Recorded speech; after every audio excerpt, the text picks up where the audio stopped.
Okay. Dear colleagues, students, distinguished guests, our honorable speaker, Sir Ronald Harwood, I am most honored to open the major event of this year's Yael Levin Writer-in-Residence program at the Department of English and American Studies at Tel Aviv University, hosting Sir Ronald Harwood, who I permit myself to say, especially after having revisited his writing for the theater and for the screen, is one of the most significant and poignant writers of dramatic fiction in our time. After having had the privilege to meet and talk with Sir Ronald, I also permit myself to say he's one of the most engaging storytellers I've encountered. Author of the screenplay for The Pianist, of plays such as The Dresser, Taking Sides, Collaboration, Midnight Bachelor of the Order of the British Empire, and the Queen's 2010 Birthday Honours List for his services to drama, Chevalier des Arts et Lettres in 1996, Sir Ronald has a much, much longer list of literary achievements and honours that my dear colleague Linda Streit will talk about in her introduction to his talk. I will just say I feel most humbled to contingently be in the function that enables me to welcome him as this year's Yael Levin Writer-in-Residence. The Yael Levin Writer-in-Residence program at the Department of English and American Studies at Tel Aviv University was established in 2001 to commemorate a passionate teacher and lover of English literature, Yael Levin, with the vision of providing other lovers of English letters in Israel, in Tel Aviv University and beyond, an encounter with Anglophone writers of exception, such who follow in the series of exceptions that does not make a series, let alone a group, that we sometimes call English literature. Chaucer, Sidney, Shakespeare, Milton, Joyce, Woolf. In the years since its inception, the program has been able to count encounters with such literary exceptions of our time as Jamaica Kincaid, Amitav Ghosh, Michael Cunningham, now Sir Ronald Harwood. Encounters with writers in the English language that have left an indelible mark on the world of letters and on the students and faculty of the Department of English and American Studies here. I wish to convey my deep thanks to the donors of the Yael Levin Writer-in-Residence program for the making possible of such encounters that are so crucial in the formation of men and women of English letters, and so beneficial to the spirit of intellectual rigor that this department labors hard to make exist. I would now like to invite Ms. Orna Bird, a member of Yael Levin's family, to speak in her memory.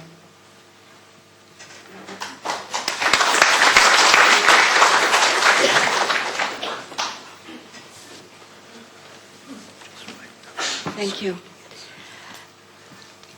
The program Writer-in-Residence has been financed by the Yael Levin Trust, a trust that was formed following the death of my aunt Yael Levin in 1999.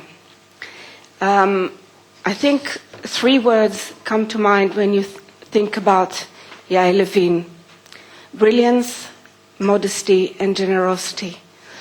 Her brilliance expressed itself in many ways, but particularly in the English language, which she was so devoted to, she was so fond of, and spent many years of her life studying it, teaching it, and enjoying it in forms of collecting books. Her library was amazing.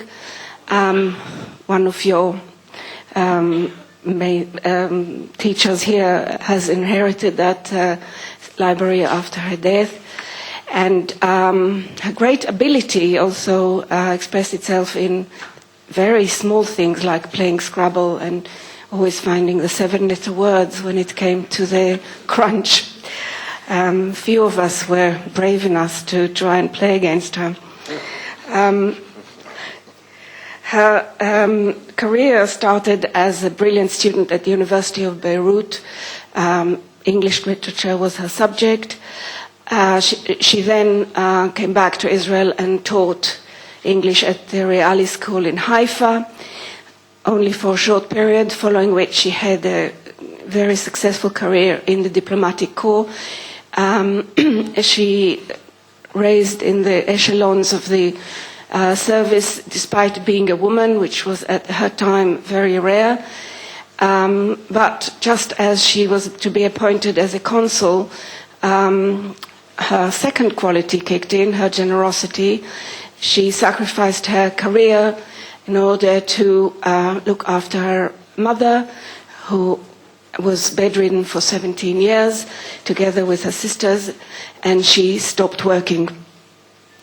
She was living extremely modestly in a small one-bedroom flat in Jerusalem. Her biggest luxury was to treat herself to a cashmere jumper maybe once every 3 years, which she would say is at the expense of my heirs. We were all dumbfounded to find out what her fortune was after her death. It was spread among multitude. As she was not married nor had children, she left everything to her nephews, nieces, and two remaining brother and sister.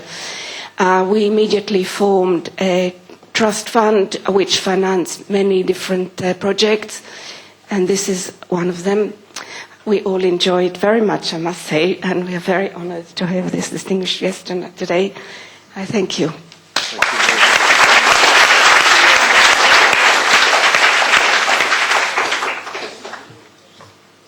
Thank you. I would now like to invite my friend and colleague Linda Streit to introduce this year's Yael Levin Writer-in-Residence, Ronald Harwood. I want on this occasion to thank her for her help and efforts in facilitating this visit.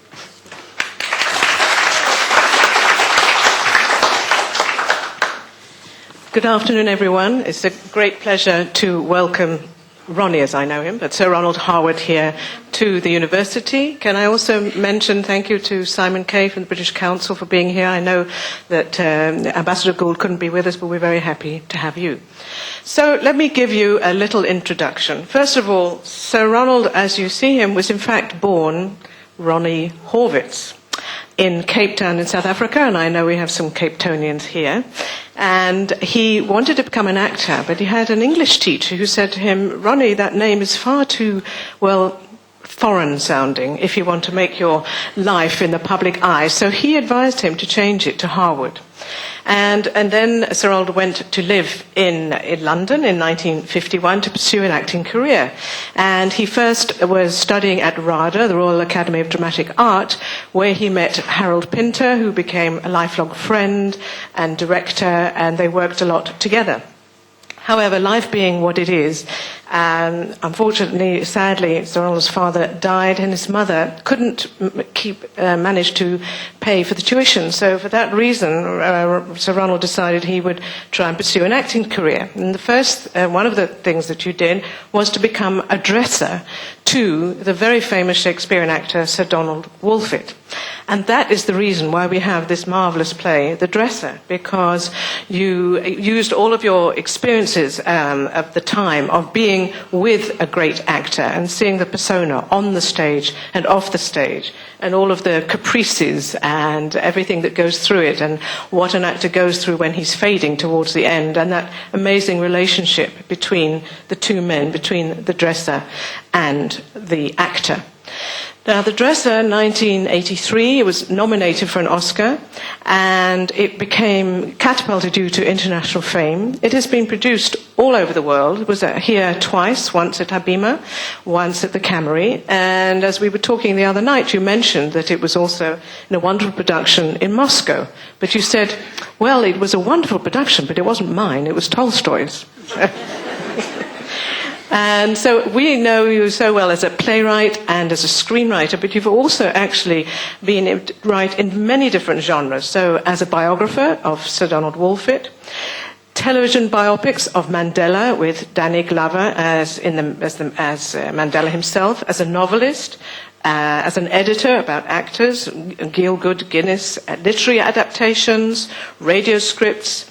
You're a theatre historian and a TV presenter, a theorist, and all of these, and as my colleague Shirley said, you've received too many awards for us to mention, but of course that Ronnie Horwitz did become Sir Ronald Harwood on my birthday, I have to add, June the 12th, 2010, for services to drama.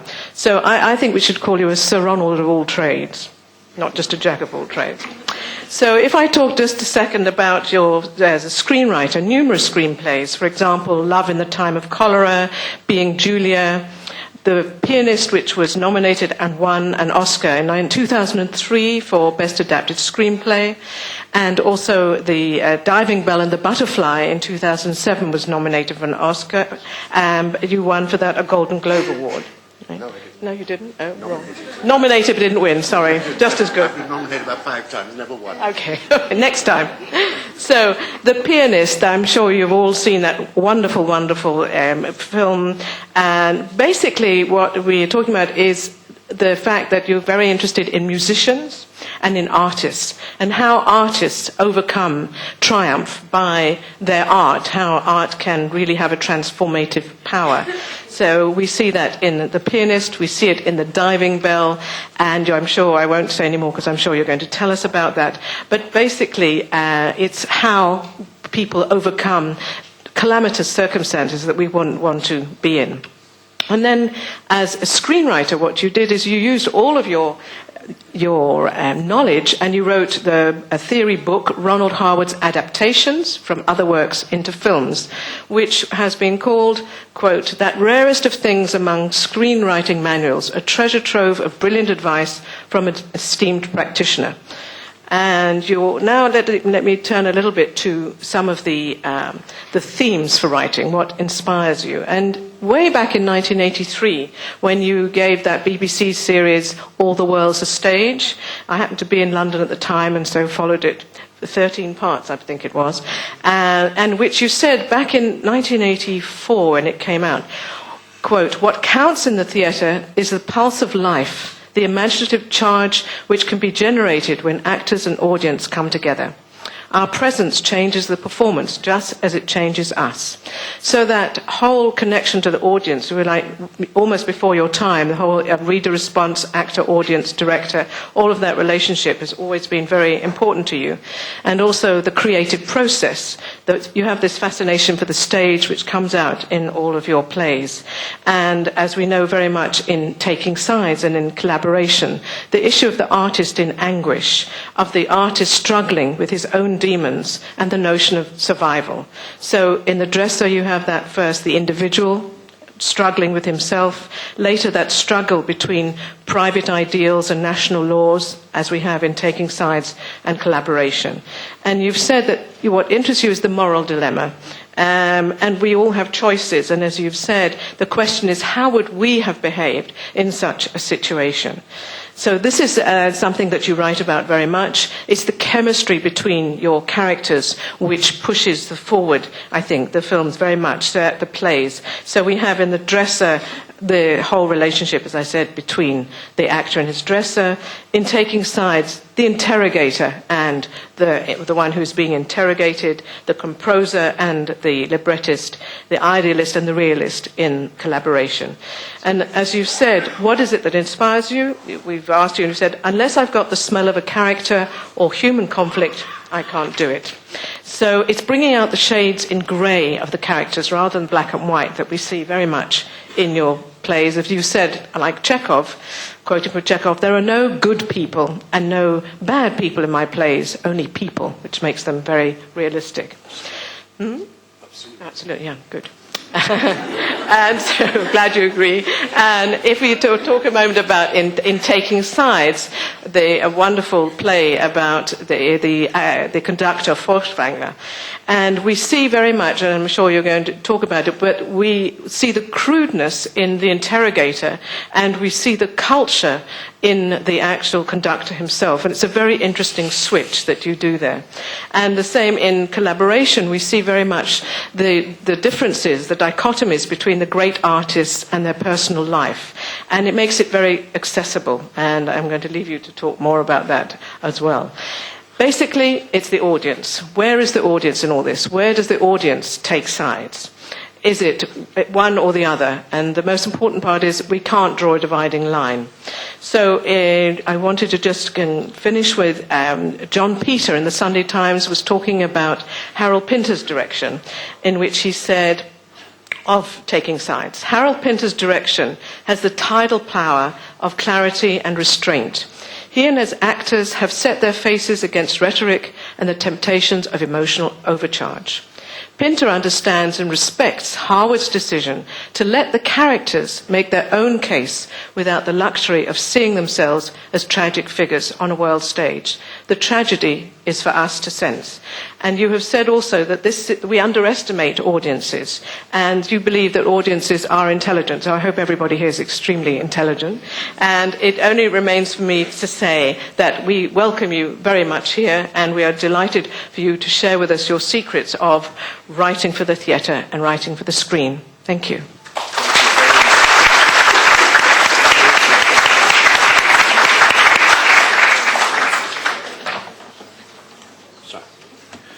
Good evening. Professor Sharon Zisser, Linda, if I may, and Orna Bird, thank you very much for what you had to say about me and for introducing me tonight. And I want to thank Tel Aviv University for doing me the honor of inviting me to give this lecture. And I'm going to talk about writing for the theatre and for the screen, the two media in which, for the most part, I have practiced my craft for the past 50 years. Let me make it clear that what I have to say is in no way an attempt to legislate for works that have so many variables and which are subject to shifting tastes, techniques, and fads. So the views I'm going to express will certainly not apply to every play or film. They will, I hope, simply be an insight into how I have approached the two media and what my experiences have taught me about them.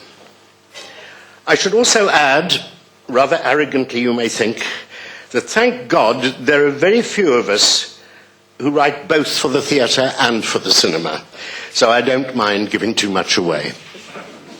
I must tell you right at the start that I don't go in much for analysing how I write.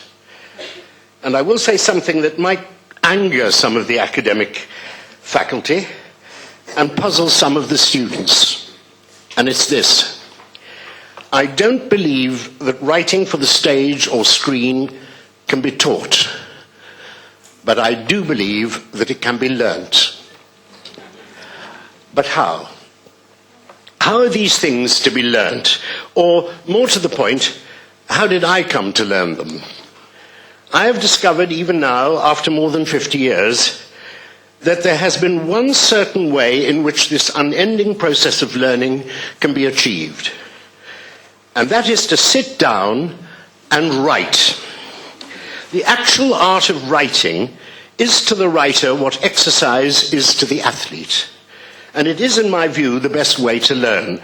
Practice, trial and error, the self-discipline of starting work at the same time of day have been very much part of my learning process.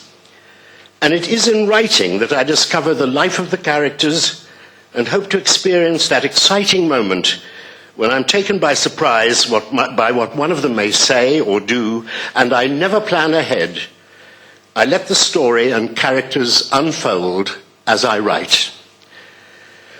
I am able, however, to give you the golden rule of writing plays and screenplays, and the golden rule is there is no golden rule. There is no magic formula, no blueprint to follow which will ensure that every time you put pen to paper, you will obtain a passable result. I have until now always resisted talking about my work because I believe that films and plays are best judged by the audience. Plays either work or they don't work. And the reasons are mysterious and often unknowable, most of all to the writer. I've also been fearful of talking about my work in a way which may be regarded as pompous, or worse, as though I were making claims for myself that are entirely unjustified. So this evening I could simply say that when I write a play, I write a play, and when I write a screenplay, I write a screenplay, and I could sit down now and take questions. But that would be standing here under false pretenses, and I've no intention of doing that. But it's rather like a very English woman who once asked that great Shakespearean actor Sir Donald Wolfett, who sometimes played as many as 8 major Shakespearean roles in a single week, why was it, she asked him, when he played King Lear, he didn't speak bits of Hamlet? Madam, Wolfett said, if you're invited to play golf, you don't take your tennis racket. Similarly, the writing of plays and the writing of screenplays are 2 different games. So, before I embark on the differences, let me start by saying what I believe they have in common. And it's appallingly simple. Both plays and films tell a story. E.M. Forster, a great English novelist, was once asked about the novel. What is a novel supposed to do? He thought for a moment and answered somewhat regretfully, what does a novel do? Dear, oh dear, what does a novel do? Well, he said, a novel tells a story. And so, of course, do plays and screenplays. They tell a story. Forster explained this statement. He said, the best novels contain a story and, importantly, a plot. He offered the following illustration. For a story to work, you have to ask the question, and then, and then, and then. But to a plot, you have to ask, why? He gave this example. The king died, and then the queen died. That's a story. But the king died, and then the queen died of grief. That's a plot. The best plays and films ask both questions, and then, and why. Now for the main differences between plays and films as I perceive them. It's not by accident that in the theatre, the place where you sit is called an auditorium. Literally, a place where you listen. The theatre is a medium of the ear. The theatre, at least the kind of theatre for which I write, is about listening. Language is the very lifeblood of the theatre, and therefore argument, debate, ideas, all are possible on the stage. Also, of course, the expression of emotion, whether it is met head-on and passionately expressed, or avoided, ignored, or even trivialized. It is through language and characters that the characters are revealed. What they say, and paradoxically, what they don't say. So in the theatre, form and content are dictated by the use of language, and the need for the audience to listen to what is being said will enable playgoers to lose a sense of themselves while experiencing the play.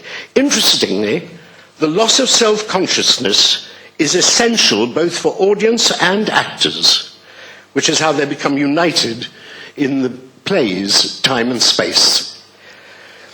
The cinema, however, is a medium of the eye. In a cinema, we sit before an enormous screen, or we used to, on which gigantic images are beamed, and these images are meant, and do, overwhelm our visual senses. To show that, for example, a character is inwardly moved or frightened or happy, a close-up without a line being spoken will suffice. In the modern cinema, language, always called dialogue in the movies, is of secondary importance. Debate, argument, ideas are kept to the minimum. Scenes cannot be too long. I will have more to say about this later, and it's not a criticism of movies, it's an acknowledgement of what film does best, and when it is at its most potent, when it expresses what it has to say through images, and it is through imagery that the content is revealed and the story told. These definitions may seem simplistic, even self-evident, but I came to them after long, hard graft. And the reason why it was so painful and arduous was because in me, there resided a conflict. My first love was the theatre, and I was for many years dismissive of the cinema as a writer's medium.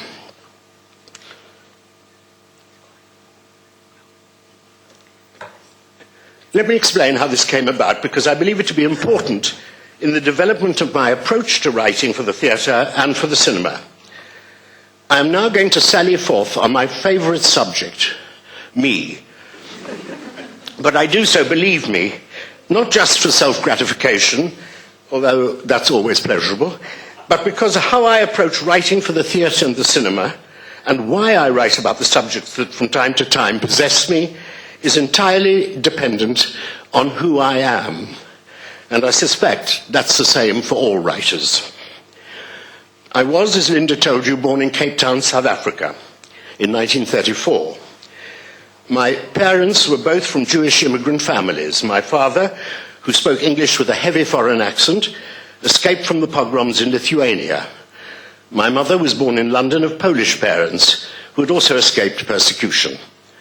They were never well off. My father, a commercial traveller, but for much of his life a semi-invalid, never made a living, and my mother went out to work to support him and their 3 children, of which I was the youngest.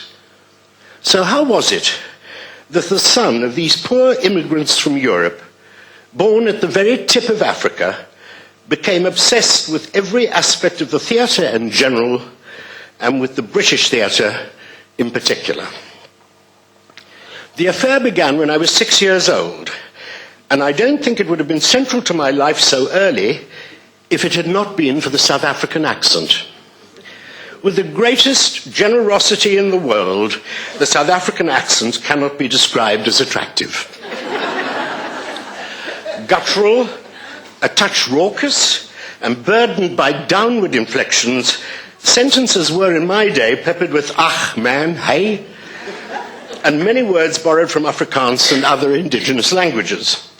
My mother, who, as I said, was born in London and who believed that London was the centre of the world and that the English could do no wrong, determined her children should eradicate this accent. So shortly after I turned 6, I was sent to learn elocution with an extraordinary teacher called Miss Sybil Marks. My first recitation, which I think was called something like "The Mouse Sat in the House," was rapturously received. And I basked in the rapture. Almost at once, my life's purpose opened before me. I discovered I liked showing off, and it seemed the best way to show off was to be an actor. I wanted to be an actor, and my ambition never wavered. To pursue any other career never occurred to me. I knew what I wanted, and I was steadfast. The theatre possessed me, and I was allowed to subscribe to an English monthly magazine called Theatre World, which contained photographic essays of current West End hits. I began to absorb the names of leading and lesser actors of London theatres, plays, and playwrights. An obsessive personality like mine needs constant satisfaction. Whenever it could be afforded, I was taken to the theatre to see visiting companies or our own weekly repertory company. My mother, who loved classical music, took me most weeks to the prom concert given on Sunday evenings by the Cape Town Municipal Orchestra. Music became another obsession. On most afternoons after school, I stood before our radiogram with one of my mother's knitting needles and put the best orchestras in the world through their paces.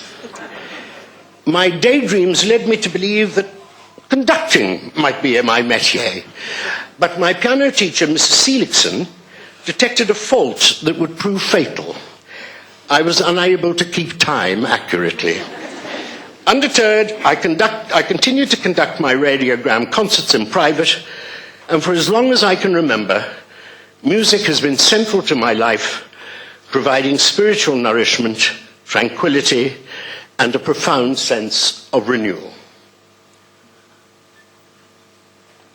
A young director, Leonard Shah, who was later to live and work here in Israel, and was to direct 2 of my plays later, was well off and well travelled. In the immediate post-war years, he made sorties to England and the United States, where he managed to cajole agents and playwrights into selling him the rights of the most acclaimed plays then being performed in the West End and on Broadway. It was Leonard Shah who brought Death of a Salesman by Arthur Miller to Cape Town. I was overwhelmed by the play, which was only to be expected given that I was the son of an unsuccessful salesman. I'd been moved by other playwrights, carried along by the stories they had to tell, my senses alert to their use of language, but never before had I felt so personally involved. This was a play about me and my world. I set Arthur Miller on Olympus, but shortly afterwards I saw a touring production of A Streetcar Named Desire and came to realize that for me, Tennessee Williams was the more universal playwright, with a poetic gift for metaphor, language that outshone Miller and enhanced the possibilities of dramatic literature. My closest friend Gerald, who was also passionate about drama and literature, and his father made us a model theatre equipped with lights that we were able to dim and focus to splendid effect. We called the theatre the Royal Acropolis. I have no idea why. We would mount Shakespeare and Shaw, Sheridan and Congreve, Barry and Priestley, Chekhov and Ibsen. I would read most of the parts, while Gerald controlled the technical facilities, creating stunning lighting effects and changing the scenery. We had cut-out cardboard figures who were clumsily costumed. It was enormous fun, and again, unwittingly, I was learning about plays. And then there was the cinema, which we called the bioscope. The first film I remember seeing was when I was 7 years old, The Mark of Zorro with Tyrone Power. After the showing, I asked if we could go to the back of the cinema to catch a glimpse of the star on his way home. My mother took some time in explaining, and I some time in understanding the concept of recorded images on celluloid. Films about historical figures, now called biopics, sent me racing to Arthur Mee's Encyclopedia for Children in an effort to find out how accurate they had been. From these films, my interest developed in history, and in particular European history, which was lightly taught in South African schools. It was in the cinema that I learnt about the lives of Chopin, Zola, Dreyfus, Pasteur, Nelson, and countless others. But I came to view the cinema not as an educational aid, but as glorious entertainment. The theatre, I believed, had the power to touch one's innermost being, and although I still believe that, my perceptions of were changed after seeing Laurence Olivier's films of Hamlet and Henry V. I wanted to be part of Laurence Olivier's world. In 1945, when I was 10 years old, the Nazi atrocities were revealed. I was taken to see the newsreels of Belsen and Auschwitz. Those dreadful images, the skeletons passing for human beings, the bulldozers shifting mounds of corpses into mass graves, have haunted me ever since. And I remember too a photographic essay in Life magazine showing the bodies of the Nazi war criminals after they'd been hanged at Nuremberg. I can't deny my sense of satisfaction I felt at the sight of them. The war defined my childhood, the Holocaust my adolescence. I emigrated to England in 1951, aged 17, and studied acting at the Royal Academy of Dramatic Art. After a year, as Linda told you, my mother wrote to me saying she could no longer afford the fees. I left RADA and landed a job in Sir Donald Wolfett's Shakespeare Company at the King's Theatre. Harold Pinter was also a member of that company. My time with Wolfett was to prove a turning point in my life as a writer, although, of course, I could not possibly have known it then. And this is how my association with him really began. Wolfett's greatest performance was as King Lear, and central to his performance was the scene in the storm on the blasted heath. To achieve the level of deafening sound he required, we had two timpani, one of which I thumped, a thunder sheet, that's a flexible metal panel suspended from the flies to be shaken and cracked, a wind machine, canvas drawn over a slatted drum to be cranked, and a rain machine, a long wooden trough filled with pebbles to be rocked to and fro. There may also have been a recording of thunder played in the background to give further rumbles of support. Wolfit, who had a voice of enormous power and range, required a lot of noise for the storm. Although he had acted the part many times before and must therefore have had experience in orchestrating the offstage tempest to his satisfaction, after the first performance at the King's Theatre, Hammersmith, he was brutal in his condemnation of our efforts. The next morning, we were called to a special rehearsal. A dozen or more times he put us through our paces, but it was obvious we were nowhere near to achieving the volume he required. Then the resident carpenter suggested we try an old water tank that happened to be in a storeroom beneath the stage. It could be hung from one of the lower lighting grids or catwalks, and someone could beat it with a padded mallet. A coffee break was taken, while the tank was put in place and the mallet created out of a sawn-off wooden broom handle, one end wrapped in many layers of cloth so that it resembled a large drumstick. When we reconvened, Wolfit's eye fell on me. "Harwood," he said, with an ominous, threatening inflection. So we tried again, with me beating the outside of the empty tank. "Still not good enough," Wolfit said. "Put your head into the tank, my boy, and beat both sides with all your might." I did as I was ordered, stuck my head into the tank and hammered away. The booming sound in the enclosed space was horrendous. I emerged deafened and reeling. Wolfit ignored my discomfort and said, "Let's try that," and returned to his dressing room. For the next performance, the storm reached plangent proportions. Encased in the water tank, besieged by wave upon wave of reverberating sound, I lost all sense of time and space. The cues for me to stop, start, be louder or softer were given by someone slapping me on the back. When it was over, I saw double and was made to sit down and given a cup of tea. It was suggested that next time I should wear earplugs. In Wolfit's production, the storm scene ended the first half.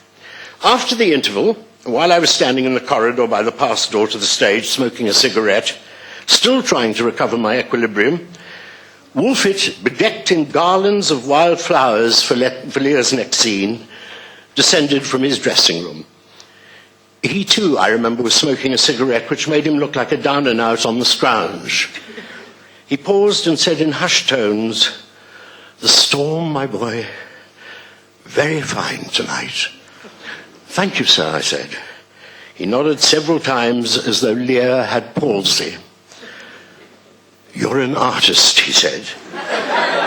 And that was said with something that sounded like regret. And he trudged wearily through the doors to the stage. Until then, he'd always addressed me by my surname. Now he took to calling me Ronald. And shortly after my triumph in the water tank, he made me his dresser. When he found out I was Jewish, he made me his business manager.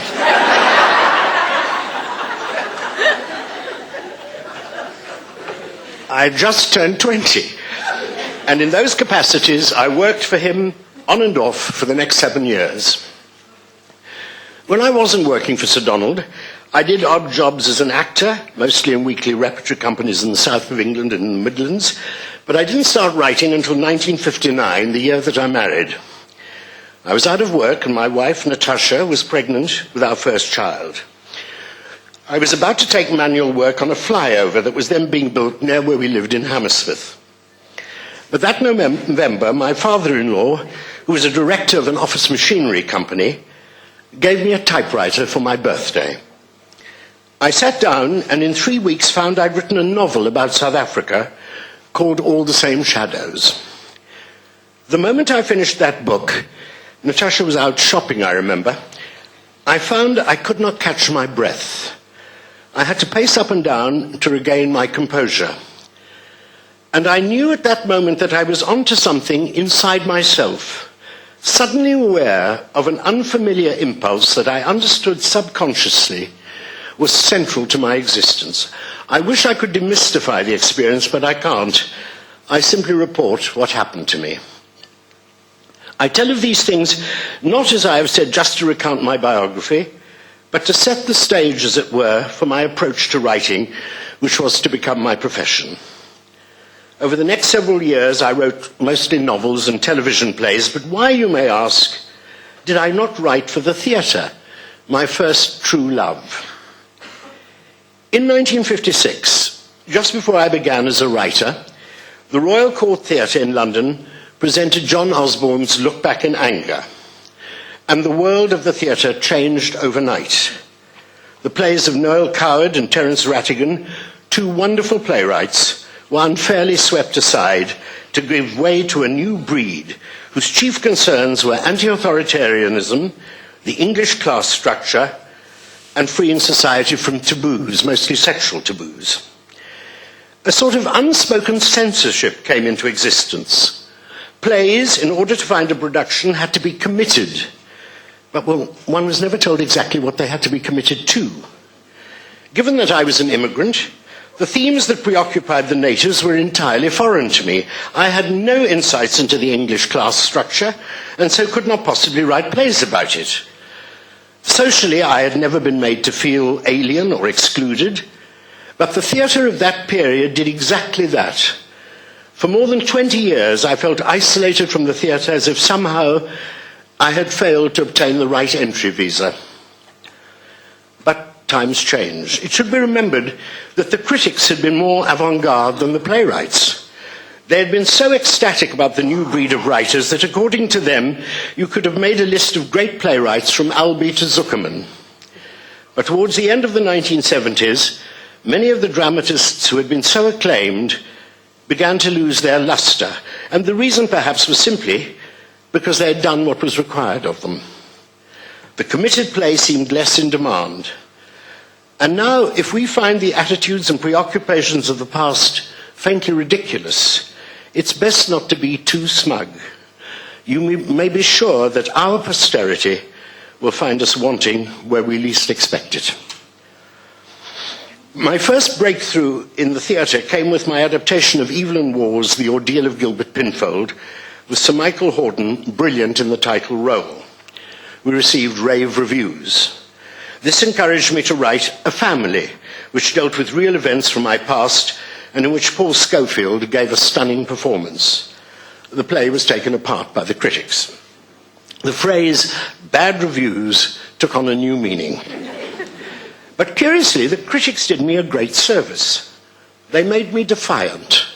And I was encouraged by one of the very few critics to like the play, Bernard Levin, who sent me a note saying, "Don't let the buggers get you down." I became determined to pick myself up, dust myself off, and start all over again. It was then that the idea of the dresser came into my head, and one of the first images was of the storm being made in the wings while King Lear ranted off stage. So now I've laid the clues to my approach to writing for the theatre. For me, the idea for a play is born in some inner recess of memory or experience, and born in an instant, almost always to do with characters and their dilemmas. They pop into my head, and I know immediately that they are people about whom I must write. I can recognize at once the world they inhabit and which I will explore. I will give an example of this for two reasons. One, because I can remember in detail how the idea came into being. Two, because the play was made into a film, and that will allow me to discuss the writing of screenplays.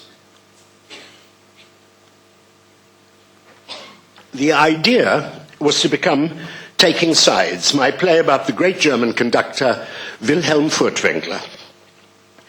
Now, I don't believe I find the ideas for my plays.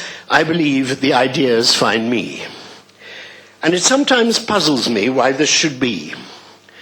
I often wondered why I'm instantly drawn to certain themes and situations and not to others. I've written much about the theatre, performers, especially musicians. and then the Second World War and Nazi Germany. All that, of course, has to do with my background, being a Jew, being myself born and brought up in a totalitarian society, and made aware of moral responsibility of which the concomitant is moral ambiguity, something that has always fascinated me. That does not mean I make any claim to being moral. Fortunately, one can be a moralist without being moral. I wrote Taking Sides in the summer of 1993, and it came about like this. That spring, I was up in Manchester at the Royal Exchange Theatre, directing a new play of mine called Poison Pen with Tom Courtenay, which incidentally I directed very badly, and as a result the play was again savaged by most of the critics and did not come to London. Towards the end of rehearsals in Manchester, my wife joined me and brought with her a book she was just finishing and strongly recommended. It was called Berlin Diary by George Clare, the author of Last Waltz in Vienna. George Clare had been born in Vienna and was forced to flee to England shortly after the Anschluss in 1936, aged about 12. By the end of the war, he had joined the British Army, and because he was fluent in German, was seconded to intelligence in Berlin. His Berlin Diary is an account of those experiences. British intelligence had their headquarters in a building, formerly an office used by the Nazis, which was found to contain a huge archive of files kept by a disgusting individual called Hans Hinkel, the Nazi administrator of cultural affairs. He'd kept files on every artist working in Germany, more or less from the time the Nazis seized power to the end of the war. And among the files that landed on George Clare's desk was one marked Wilhelm Furtwängler. In his book, Clare described in some detail the background of Furtwängler's case, but all I can tell you now is that the moment I read those few pages, I knew at once that there was a play to be written about a man who faced a moral dilemma that was neither black nor white, and that seemed to me of profound importance. My excitement was great. After I read Clare's account while in Manchester, I went into a local bookshop and asked rather tentatively if they had any books devoted to the German conductor. The assistant's eyes lit up. As a matter of fact, he said 2 books have just been published, and he produced them. One was a full-scale biography called The Devil's Music Master by Sam H. Shirakawa, and the other was Trial of Strength, Wilhelm Furtwängler and the Third Reich by Fred K. Preberg, whom I later learned was the greatest expert on artists in the Nazi period. Licking my wounds from the failure of Poison Pen, and armed with these 2 books and others, and with recordings of Furtwängler's performances of Beethoven and Bruckner, we went to the house we then owned in southwest France, and I spent the first weeks of the summer reading. I discovered that there were 2 groups of Americans interested in Furtwängler's case. One in Wiesbaden, who were charged with assisting him with his defense, and whom he found extremely helpful. The other in Berlin, who had the task of building the case against him, and whom he found antagonistic. One passage in Shirakawa's biography intrigued me. Helpful as he may have thought these Americans in Wiesbaden had been, they were not helpful enough. What is more, he was soon to learn that the sympathetic treatment he received from those he met in Wiesbaden was hardly being imparted by some of their colleagues in Berlin. In other words, those who were charged with building the case against him. I wanted to know more about this Berlin group, so I telephoned Vera Lissauer, a brilliant researcher who had helped me before, and asked her to find out what she could about the American group in Berlin. She made extensive inquiries in Berlin, Arlington in the United States, and in Bonn, and came up with nothing. Yes, there was such a group, but there were no records of their proceedings. The moment I heard that, the play, almost in its entirety, came into being, because I had freedom to invent and create, and was not to be hampered as one would be hampered if one was attempting to write a drama documentary, which was the last thing I wanted to do. I say the play came into being, and so it was, because that's how it is with me. Writing it out, putting it down on paper, or in my case, putting it on the screen of my laptop, is the very last stage in the writing process. but it is the process through which I learn about the characters and their predicaments. When the play is boiling in me, I can think of nothing else. I can't sleep. Everything that is said seems pertinent to the work, and I know I've only to report what's in me, and the play will be written. I was fortunate early in my career to meet Graham Greene, great English novelist, who gave me invaluable advice: always stop when it's going well. That means when you begin each new session, you know more or less exactly where to continue. But I also rewrite endlessly, draft after draft, until I come to the conclusion that I can do no more. In Taking Sides, the American interrogator and protagonist, Major Steve Arnold, has come in for some criticism. He's foul-mouthed, admits to being uncultured, and clearly is. Or is he? Harold Pinter, who directed the first production, offered the theory that the Major was simply affecting a Philistine approach in order to make Furtwängler's defense, his belief in art as a weapon against barbarism, the more reprehensible. You will not be surprised to hear that I take no sides in the argument. But there is no denying that the Major is determined to convict Furtwängler as a Nazi, and that he has no respect for artists, great or otherwise. Now, I've been accused of being anti-American because of the characterization of this man. I reject that utterly. All the other characters talk about art and music and culture. Major Arnold is the only character in the play who talks about the death of millions, who is haunted by what he saw at Belsen, and is, as a result, vengeful. In the eyes of many soldiers who had his experience of seeing the camps, my father-in-law was one of them, only one conclusion was possible. All Germans were guilty, and all should be punished ruthlessly. To a man such as Steve Arnold, the argument that art and culture are a defense against savagery is plainly wasted. And what is more, writing the play taught me this painful lesson, that Major Arnold is correct. Art and culture are no protection against barbarism.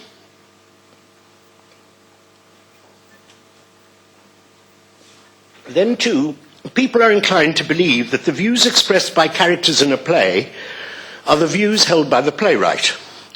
When someone in Taking Sides, a character called Tamara Sachs, accuses the Americans of behaving like them, the Nazis, she is expressing her own opinion, not mine. Because I believe a playwright has to be true to the people about whom he or she is writing and must never distort or manipulate in order to express personally held views. Of course, I'm not the first playwright to complain of these things. I'm happy to report that Anton Chekhov was similarly afflicted. I called the play Taking Sides for two reasons. First, I was determined not to reveal which side I personally was on, and I never have and never will. Secondly, I wanted members of the audience to make up their own minds and take whatever side they favoured. I have views about the rights and wrongs of the matter. Of course, I nevertheless believe the playwright should ask questions, not provide answers. I despise the didactic plays of the 60s and 70s.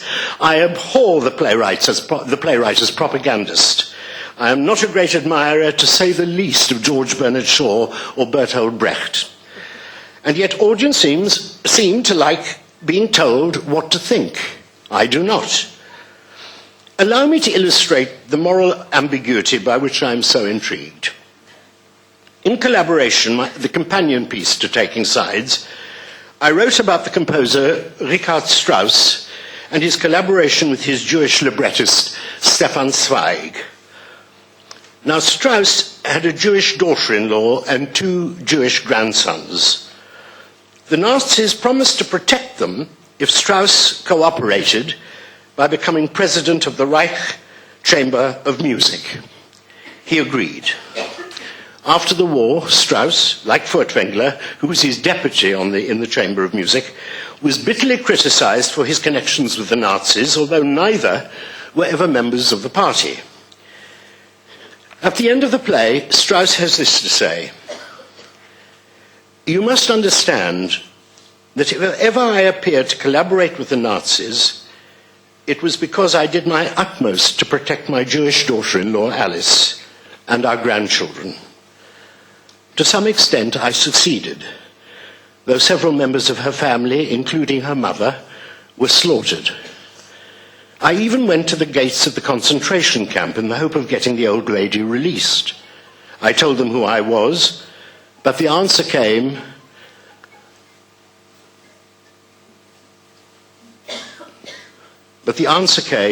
no access for anybody. No access. Alice herself was humiliated, became ill, was not even permitted to attend performances of my operas. But she and the children survived.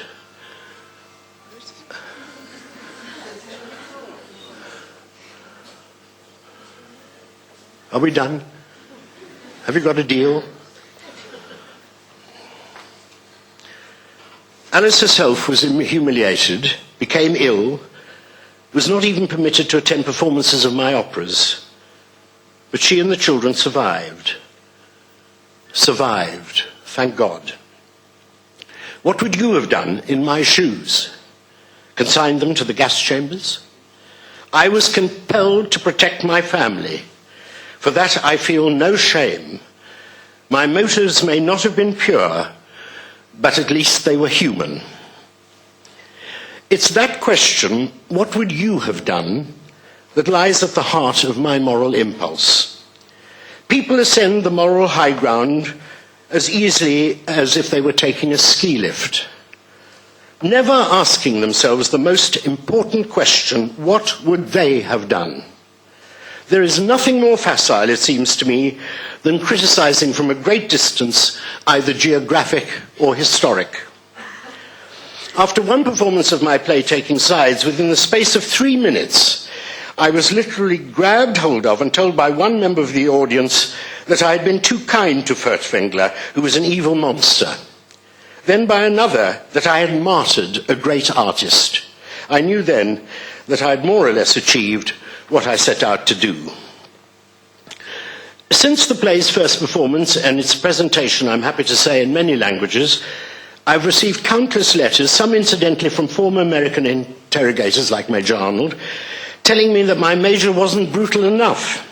Others recounting personal stories about Furtwängler's arrogance, his kindness to Jews, his anti-Semitism. In other words, all reinforcing the moral ambiguity which is at the heart of the play. The play was made into a film, but before I delve into the details of how that came about and how I approached the task of writing that screenplay in particular, let me say something about writing screenplays in general. And now it's the moment to remind you of what a very fine screenwriter, William Goldman, wrote about 30 years ago, in which I'm sure you all know. He famously came to the conclusion about the film industry that nobody knows anything. I must confess right at the beginning that I wholeheartedly subscribe to that view. And in the time that has passed since he wrote it, nothing has changed. Nobody knows anything, and that, alas, includes me. But I better say very quickly that I have a qualification about Goldman's dictum, and that is, while it's perfectly true that I know nothing about writing screenplays in general, I believe I do know something about my own way of writing them, or approaching them. What I like to call, rather pompously you may think, my creative process. Everything I have to say about writing screenplays is from my own very limited perspective, and no other. It is impossible, in my view, to legislate for other writers. For the most part, I do adaptations for the screen. I may be sent a novel or a play, and if the theme and the characters fall into my orbit, I will agree to write the screenplay. I don't write original screenplays because it seems that when ideas do occur to me, there are always ideas I want to express theatrically, not cinematically. And even in agreeing to do an adaptation, I know immediately whether or not the material I'm being offered belongs to my world. And I know, or think I know, because some years ago I watched a television interview with the then Roman Catholic Archbishop of Westminster, Cardinal Heenan. He was being asked about sin. Naturally, I was immediately interested because sin is to writers what illness is to doctors. Neither profession can exist without them. During the conversation, the Cardinal was asked how a human being is able to tell right from wrong, and his answer intrigued me. He said, by informing one's conscience of the difference. He went on to explain that from a young age a person is taught the distinction between right and wrong to such an extent that as time goes by the conscience is so conditioned that it can automatically, as it were, tell the difference. In other words, the Cardinal asserted, the conscience can be programmed like a computer. Hence, I suppose when we feel a prick of conscience, we are having the same experience as when our computers refuse to function in the way we want them to, or when they send us one of those irritating messages telling us that we've done something incorrectly. Now, I'm no great expert on theological matters, so I cannot comment on the Cardinal's pronouncements. What I can say, however, and with some authority, is that exactly the same criteria apply when, as a screenwriter, I come to deciding what I can or cannot write. Over the years, as I've tried to explain, I've consciously or subconsciously informed my creative mechanism, I hesitate to call it my conscience, as to what subjects and themes I respond. This response is essential to me, as I've said, as a playwright. It is as necessary to me as a screenwriter. There are several ways in which a subject for a film may come to the screenwriter's notice. A producer or a director or a studio may present the writer with the subject and ask if it is something that may be of interest. Here is where the Cardinal's definition of sin applies.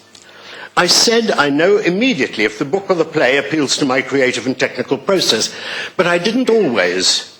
When younger and less experienced, I was so thrilled and flattered to be asked to write a screenplay, and it was also so vital that I get paid for doing so, having a wife, 3 children, a motor car and a mortgage to support, that I invariably said yes to anything that came my way, often to my cost. Those who suggest screenplays to writers must, in my view, regard the offer in exactly the same way as they do when casting an actor. The actor, let us be daring and take for granted that he can act, has to be right for the character he's offered in every particular, or as near to it as one can possibly get, especially in his or her appearance. What a screen actor looks like is vital to his or her success. I've known many cases where one is convinced of an actor's suitability for a part, only to find that the actor doesn't agree and turns the part down. That can be for a variety of reasons, often because the part isn't big enough, or central enough, or sympathetic enough. But with the best actors, it's because they know their own limitations. It should be precisely the same for writers, although what the writer looks like, thankfully, is neither here nor there. But a writer, like an actor, has to be well cast. And as I've suggested, a heavy responsibility lies with the writer himself. This question of the writer knowing the world he is able to write about is one of crucial importance. Some writers will be enviably versatile and have an apparently limitless range. Others, like me, will have a narrower field of vision. In either case, the writer must know with certainty that he can explore and develop the subject in hand. Writing a screenplay is as serious a task as writing anything else, be it a novel, a play, or a poem. In all these forms, the writer must self-evidently commit his entire being to what he or she is writing. It should be remembered that in the theatre, the playwright is God. All decisions, choosing the director, the designer, casting the actors, cannot be made without the playwright's approval, and not a line can be changed without his or her permission. In the cinema, the director is God. And you will notice that when a film is praised by the critics, the writer is never mentioned. But should the film be condemned, then the critics will inevitably say it is the fault of the screenplay. This is entirely due to the awe in which the director is held by the industry and the media, and their ignorance when it comes to knowing what screenwriters actually do. In my own career, I've discovered, much to my delight, that my work in the theatre and my work in films is inextricably linked. And not only when adapting my own plays for the screen, but let me give you an example. At the beginning of 2000, I was alone in my study minding my own business, which means to say I was writing something or other, when the telephone rang. It was my agent. She asked me if I'd ever read a book called The Pianist. I said I hadn't, although I thought I may have heard of it. She asked if I knew Roman Polanski. I said we'd met briefly once in Moscow, but I doubted he'd remember. Well, she said he wanted me to consider adapting The Pianist for the screen. Of course, I was immensely flattered and eagerly awaited the arrival of the book. That afternoon it arrived by messenger, and at once I sat down to read. I read it in one sitting, telephoned Polanski and said, yes. I may even have said, yes, please. Only later did I discover why Polanski thought of me. It so happened that the French production of Taking Sides was playing in a very successful production in Paris under the title of À tort et à raison, with Michel Bouquet as Furtwängler and Claude Brasseur as Major Arnold. Polanski saw the play, thought since it was about Nazis and music, I might be the right man for the job. I've since accused him of being rather unimaginative. But only connect, as E.M. Forster said. So you can see that the subjects I write about form a sort of procession, one following the other. It's as simple as that. And it was for exactly that reason, because The Pianist belonged to my inner world, that I responded so quickly and positively. Which brings me back to the film adaptation of Taking Sides. My wife and I were fortunate enough to be close friends of the great conductor Sir George Solti and his wife Valerie. One bitterly cold November night in 1995, they invited us to one of their splendid parties at their house in London. Now, Maestro Solti did not approve of smoking. Well, nobody's perfect. And the time soon came when I was dying for a cigarette. I crept out onto the terrace and saw a figure huddled against the cold, puffing away at a cigarette cupped in the palm of his hand like a schoolboy behind the lavatories. I approached him because the only great thing about the smoking ban and the fascist impulse that promotes it is that it brings together in all weathers the most fascinating people. All of them almost always intellectuals. Well, the small, bespectacled, elderly man turned out to be Peter Diamond, whom I had never met before, but whose name I knew well. He'd been the director of the Edinburgh International Festival from 1966 to 1978, and he knew everybody who was anybody in the world of classical music, including, I later found out, Furtwängler. When I told him my name, he didn't react, but there followed one of those rare and glorious moments for a writer. He asked me if I'd seen a wonderful play at the Criterion Theatre called Taking Sides. I was able to reply, "Seen it? I wrote it." His joy was unconfined, and so was mine, because he said he knew a man who wanted to make a film of it. Only connect. Mr. Diamond put me in touch with a French producer called Yves Pasquier, who travelled to London to meet me. Pasquier, incidentally, is married to Eva Wagner, the great-granddaughter of the composer, who now, with her half-sister, runs Bayreuth. Pasquier turned out to be the most persistent producer I have ever encountered. For 3 or 4 years, he struggled to raise the money to make the film, and finally did so by interesting the marvelous Hungarian director István Szabó, who'd won an Academy Award for the film about an act in the Nazi era, Mephisto. Szabó and I met in Budapest, and we got along famously. He made no suggestions about how I should approach the film, but sent me back to London to begin writing. Now, adapting plays for the screen is, I think, one of the most difficult tasks to face a screenwriter, especially if one is adapting one's own work, as I've done with The Dresser and Taking Sides. I've also adapted Terence Rattigan's The Browning version, with Albert Finney and Greta Skarkey giving towering performances. The difficulty lies, as I outlined at the beginning, in the difference between the two media, the difference between listening and watching. My method is to cut myself off emotionally from the play and to rethink it entirely in terms of the cinema. How would I tell the story for the screen if starting from scratch?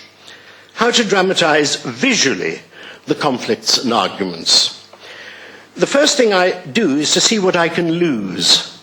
A painful process, what I call the Rosencrantz and Guildenstern cut. Because when Laurence Olivier made his film of Hamlet, he was obliged to edit on a large scale and made a daring cut by losing Rosencrantz and Guildenstern entirely. In the case of Taking Sides, I decided with much regret to cut the character of Tamara Sachs. I then read the play to see if I could discover incidents or events that are only spoken of and that may be useful to the dramatist, useful to dramatize. In Taking Sides, Furtwängler describes a concert which is interrupted by an air raid. Albert Speer happens to be present, goes to see the conductor and gives him a coded warning to leave for Switzerland because, we later learn, the Gestapo is out to arrest him. I decided to begin the film with this scene. It's set in the world in which the story takes place, and because we see Furtwängler conducting, tells us a great deal about him. There were countless things of that kind, a visit by a secretary to the flea market to find recordings, bringing in the Soviets and their desire to take Furtwängler off the Americans' hands, and so on. In passing, I did the same thing with the Dressine, I remember, by introducing a scene at a railway station where the actors arrive late for a train just pulling out, and Sir, the actor-manager, bellows, "Stop that train!" and brings the engine to a halt. When I had finished the first draft of Taking Sides, Sabo and I worked closely together. He suggested further cuts, one or two additional scenes, and said he was missing something that would further express the importance of music to the story. I came up with a scene without dialogue in which Furtwängler attends an open-air recital and hears Schubert's string quintet in C major. During the exquisite adagio, rain begins to fall. Umbrellas are raised, people stir, but not Furtwängler, who remains motionless, raindrops trickling down his face, inwardly moved and transported by the music. This provided us with an emotional visual sequence that proved invaluable. But there's one thing all screenwriters must remember and hold in the forefront of their minds from the moment they start. The screenplay is not the film. The screenplay is to the movie what an architect's blueprint is to the building. The screenplay is a technical document that has to supply the necessary information to every department concerned with the eventual making of the film. It is a very clumsy, ugly document with numbered scene headings and instructions like fade in and cut to and dissolve, which is why I've always found most screenplays very difficult to read, especially those that have a sort of comic strip approach in the hope that you will imagine the film more easily. It's a form of confidence trick.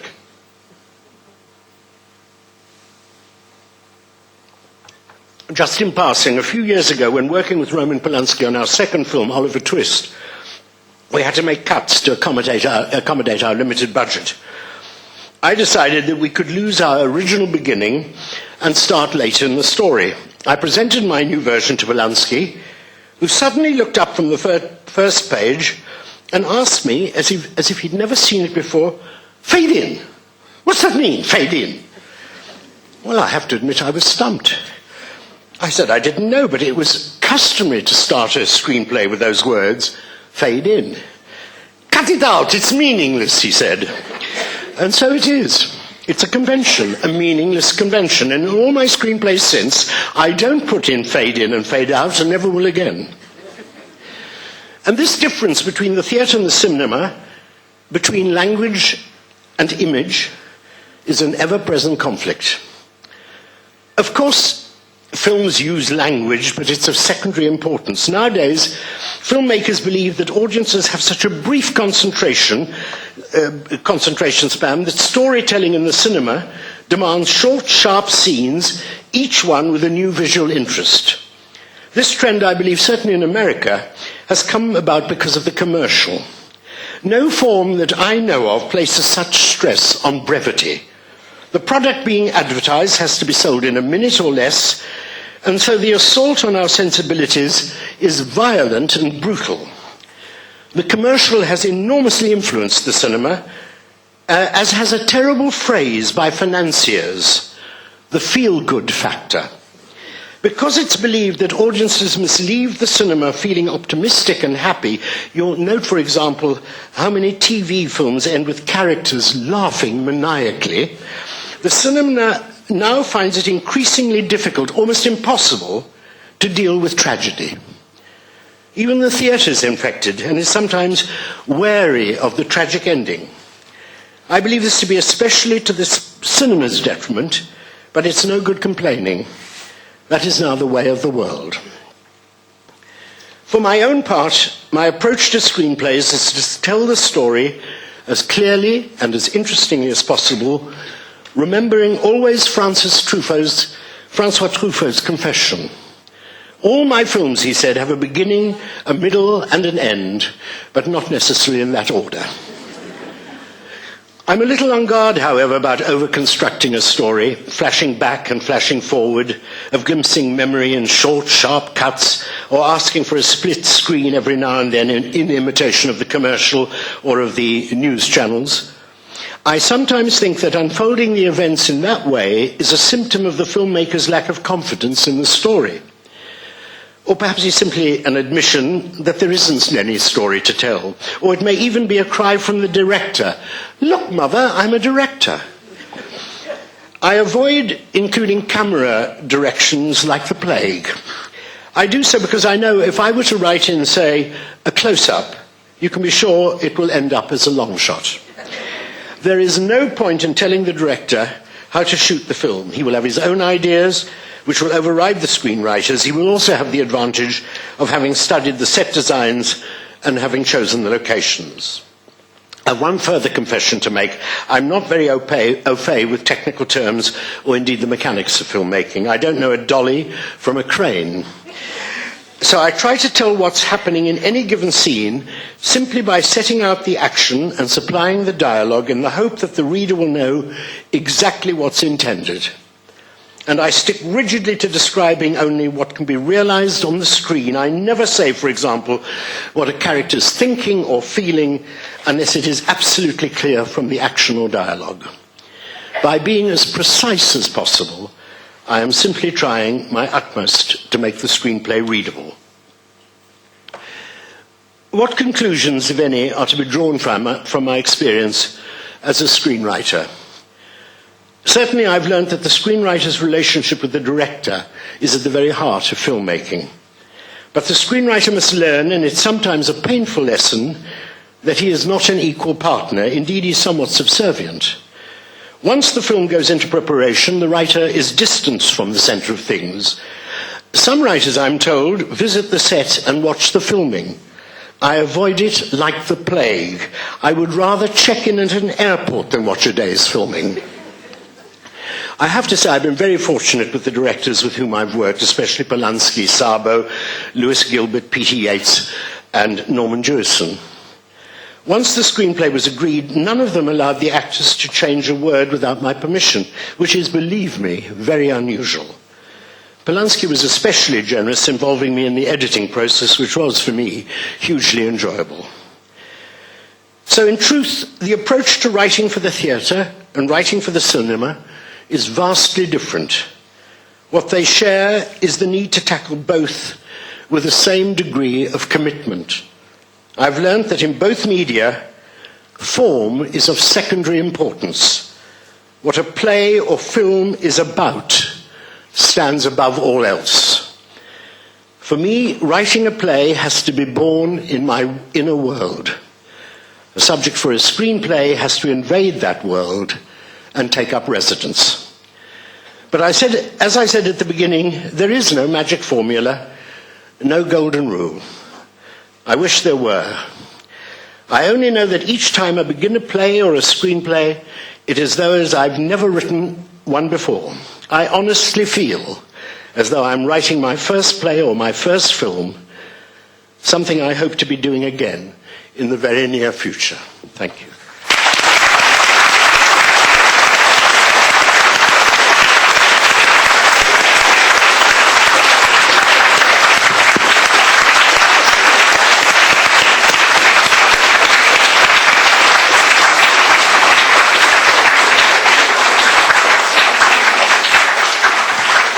Thank you very much, Sir Ronald, for such a rich, fascinating, powerful lecture. I think most poignant for those concerned with the making of arts in our time, and for all of us in this locus of time and space. We have some time for questions from the audience.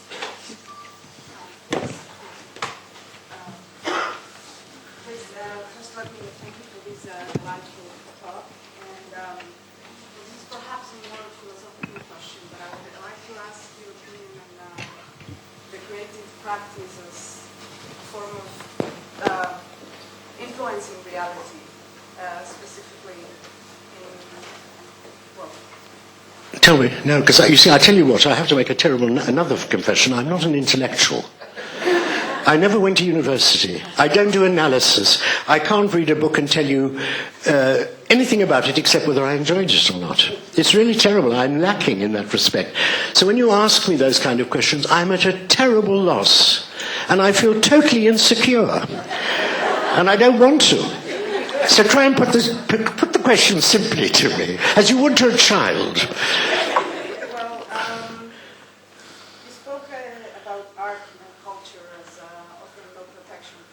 I believe that. And you spoke about the commercial syndrome of infecting the cinema and the theater. So my question is, when you engage in the creative process of actually making something, some idea, turning it into some reality, how do you believe it affects the world at large? Oh, I don't think in those terms at all. I really don't. I mean, I don't think I'm going to change the world. I don't think that. I think some writers do. I think some writers think that what they're doing is of such importance that people you can change whole societies. Books have done it. There are books that have done it. But certainly I don't think plays do it in that way. Plays change consciousness. But that's not what you set out to do. You don't know that because your own conscience or consciousness is in tune with what you're writing. You don't know if other people's are or not. That's why some plays succeed and some plays don't. But when people are touched by what your consciousness is telling them, that's when something happens. But I don't think you set out to do that. That I don't anyway. Does that answer the question? A little.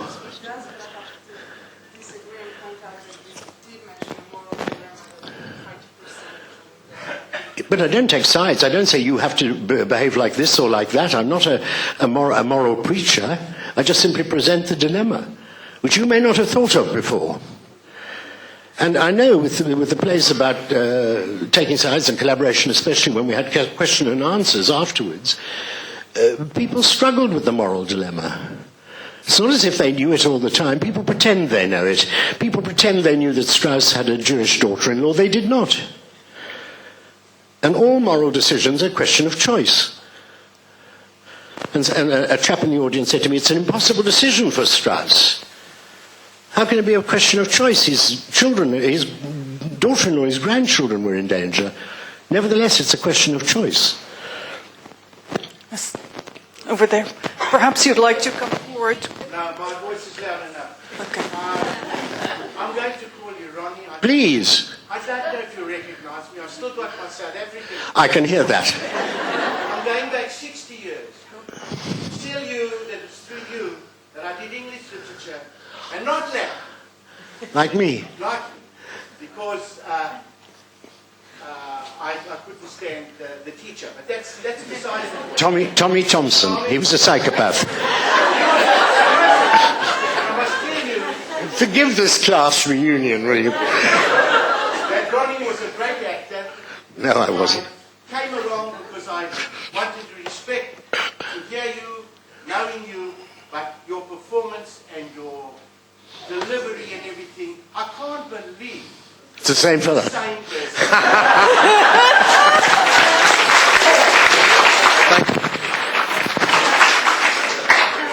I like questions like that. That's you.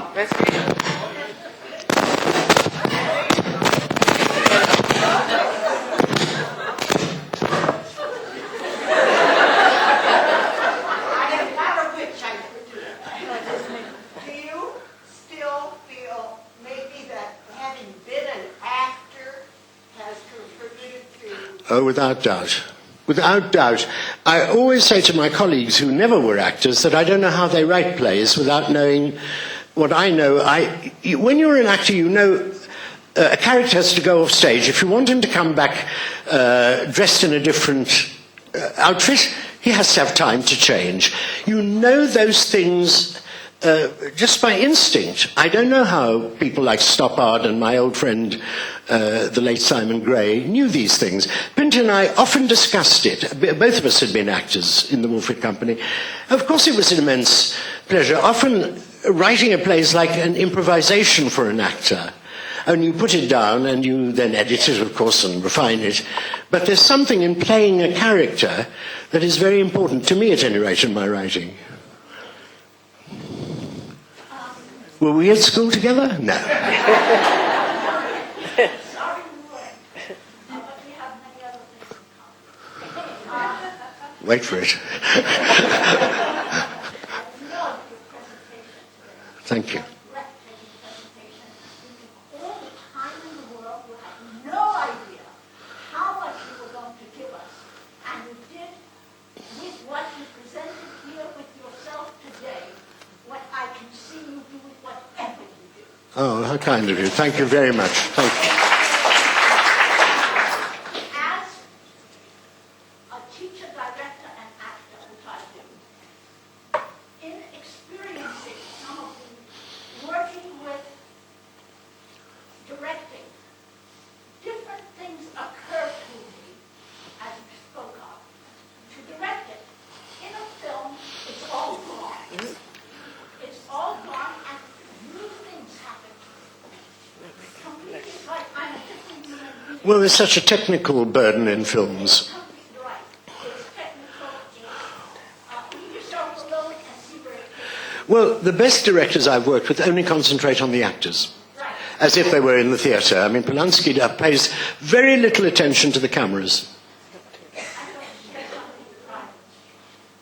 Somebody came to my workshops. I workshop, by the way, I want to speak, tell you this girl. I teach at the Actors Center in London. And I do workshop with progressive with advancing.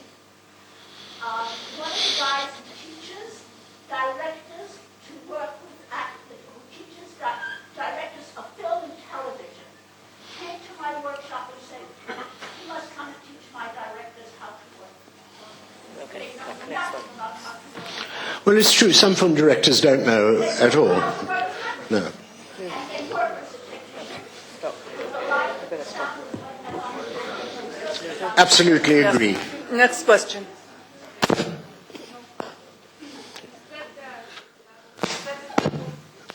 That theatre is auditory and that cinema is more visual and depends on images. And I wanted to ask you, somebody who's invested in theatre and was a director for so long, if you would nonetheless think of theatre as a visual and physical experience as well, because obviously it's not radio play. No, I don't imagine the curtain going up when I begin. You know, I don't think this is in a theatre. I think of it as reality. It's absolutely real to me. In the dressing room, in the dresser, for example, or the room in which Furtwängler's question, wherever it may be, is real to me. And then I leave it to the designer, who's a crucial figure in the process, and the director. And they will come to me and say, this is how we think this should be realized, and what costumes they should wear, and what they should look like. I always get it wrong. In a film especially, if I know very often you have you imagine seeing a scene from a certain point of view. When the director comes to do it, it's from an entirely different point of view. So I don't have a great visual sense, as a matter of fact. I'm not gifted visually, and I don't know how to compose a shot or anything. I'd be a terrible film director.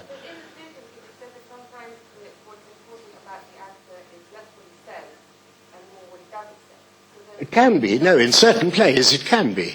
You know very well. Pinter's whole work depends on silence, very often. A form of? Of course it's a form of action. That's what the theatre is. It's a continuous action. It's part of the and then of the storytelling. I write in silence, brief silence, a long silence. It's then the actors have to find out what that means. When an actor comes to me and says, I can't say this, or I don't know what this pause is, I always say, you will when you're in character. I never explain. Because that's not I've written a play, that's for them. That's for them. It's like a musician finding out how to play a piece. It's exactly the same process. It's a mining process. They have to mine the words or mine the music. You don't seem satisfied with are you satisfied with my answer? No, you're not. No, go on. Let's find out. Never mind. Okay. Couple of more questions. Ishay? Hi. That was great. Thank you. I wish you'd stop doing that, Shirley. You mentioned two different modes of writing that are so different from one another, and I'm really interested to know how you go from one to the other. You said that you start writing your plays not knowing where you're going, and yet you also do so many adaptations where you always do have some idea of where you're going. Always, yeah. And I don't know if I can... Well, I know exactly what... Okay, so you're... well, the play is, of course, for me, an adventure. I mean, I don't know where I am, and things are revealed, and I think, oh, God, no, whatever. You're right, with a book or a play that already exists and I adapt, I know what it is. But nevertheless, because you have to realize it visually, there is a great sense of discovery in the process. Discovering the characters. It's easy to read a novel. Novelists are terrible describers of their own characters. Tolstoy, Dickens, all they can do is give you either a physical image very quickly or a very convoluted emotional process, which can be wonderful writing, of course. But when you come to dramatize that, the economy that's required in making that real on the screen is a form of discovery. And it can be very exciting, and it's exactly the same in a way, because you've abandoned the source material and are developing something not of your own, but nearly of your own. And that's how one flips between the two, I think. During the process or on completion of writing, do you ever have in mind a certain actor? No, I wish I could. I've always regretted that. I've always envied Noel Coward, who could write for himself, for Gertrude Lawrence, for the Luntz. He always could write for an actor. And I would love to be able to do that. But I know if I write for an actor, and I would say for Maggie Smith, who's a great friend, she often says, when are you going to write me a play? Well, I don't know. I wish I knew. It would be wonderful. But because I would think of her, not the reality of the character. Even upon completion, I'm a very bad caster. I only cast Laurence Olivier or John Gielgud, and they're both dead. I haven't kept up with the younger ones at all. I don't go to the theatre enough. I go to concerts more, so unless friends are in the thing, I don't go much. Okay, last question.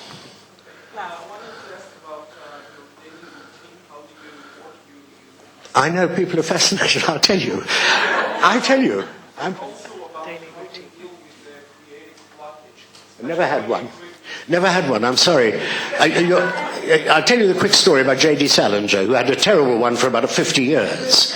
He went to a lecture of Somerset Maugham, And Somerset Maugham said, I get up every morning, I sit at my desk, and if I haven't got anything to write about, or I feel a block, I write, I am Somerset Maugham. I am Somerset Maugham.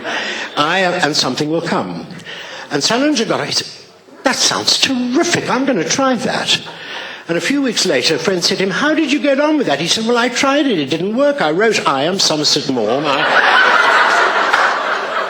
So I've never had a block. I'm happy to say I have a great deal of energy. And I think it's to do with my energy. I don't know if athletes always want to run, but I always want to write. I love writing. I'll tell you my routine very quickly. I rise about 6:45. The coffee is already made in what is called a coffee machine, has a timer. My wife and I have coffee in my study, and we smoke several cigarettes together, and 3 cups of coffee. We then do the Times crossword puzzle, which we've done every day of our lives for 52 years. That wakes me up. And then I ablute. I do my ablutions. And then I go into work. And I'm usually at work about 8:30, 9:15, and I work till 12:30. I go into the kitchen where my wife is preparing lunch and watch the news, the BBC News, 1 o'clock to 1. Then I have a sleep. I've had that every day of my life. 1:30 till about 3. Half an hour's reading, an hour's sleep. And then I get up and I don't know what I do. Then I don't go back to work. I fiddle about, make a few calls. And then I look at what I've written in the morning. I might make a few corrections, but I don't go on unless I'm really driven. And I try not to be too driven at that time of night because you can be very tired. So now you know the secrets of my life. But it's getting up in the morning and doing it, I tell you. It gets done so beautifully. You suddenly have pages to correct. Never that they...